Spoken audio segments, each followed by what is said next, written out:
haki. Ukurasa wa 4 kuna ndani ya taarifa ya hii ambapo amesema wakati huu wa uchaguzi huo ndio msingi kila mmoja anasema angetamani kuelezwa na kufahamu. Aeleze sababu za kutoa kauli hiyo, wachambuzi watia neno. Habari nyingine, Samia, Pwani itakuwa kitovu cha usafirishaji viwanda, na ukurasa wa 6 kuna ndani ya taarifa hiyo. Wakati habari nyingine ni milima mabonde, kampeni za uchaguzi mkuu mwaka 2025, ukurasa wa 5 kuna undani wa taarifa hiyo. Habari nyingine ambayo imeangaziwa kwenye gazeti la Mwananchi ni Omo kurasimisha mazao ya bahari visiwani Zanzibar, ukurasa wa 7 kuna undani wa taarifa hiyo.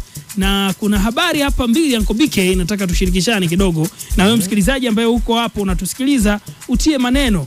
Habari ambayo naiona hapa inasema vinyozi wasusi wapiga picha kujisajili BASATA. Kwa hiyo na wao ikiwa ni moja kati ya tawi la sanaa wanaanza kutambuliwa na BASATA ili wafanye kazi zao kwa uhuru zaidi. Ukurasa wa 2 kuna undani wa taarifa hiyo. Wakati habari nyingine ambayo nilisema pia na yenyewe inabidi tuweke maneno inasema hivi, wataalamu waonya nyanya zenye dawa sokoni. Ukurasa wa 3 kuna undani wa taarifa hiyo. Tuanze na nyanya zenye dawa sokoni. Kuna nyanya kumbe sokoni wanatuwekea dawa. Tujajua labda ni katika ile katika wakati wa kufanya kilimo. Katika ile unajua sasa hivi kupuliza zile dawa na nini inawezekana kuna wakati kuna dawa nyingine ukuta wanapuliza ili nyanya zingae zionekane na muonekano mzuri.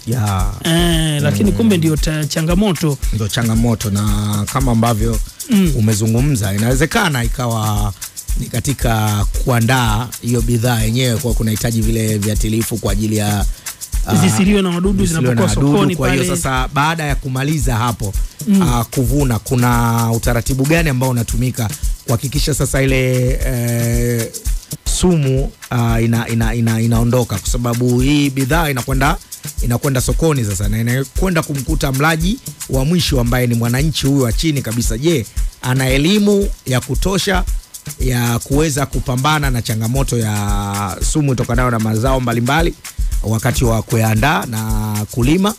Lakini nani mwenye jukumu sasa la kuweza kuhakikisha kwamba huyu mlaji wa mwisho ambaye ni mwananchi anapata bidhaa iliyo salama, haina sumu na haileti madhara kwa afya ya mwili wake? Nafikiri kuna haja sasa ya wataalamu wa kilimo waweze kutoa elimu kwa namna gani wananchi wanaweza kukabiliana na changamoto ya sumu katika vyakula mbalimbali, kwa sababu tunafahamu kuna dawa mbalimbali za kupulizia wakati wa kuandaa shamba, wakati wa kulima, mpaka wakati wa mavuno, katika kuhifadhi. Yani ni dawa kila hatua. Kwa ni dawa kila hatua. Lakini je, huyu mwananchi wa kawaida anawezaje kupambana na changamoto hiyo ili afya yake iwe salama, hali ya kuwa wakati huo anahitaji hiyo bidhaa na anahitaji kula ili aweze kuishi?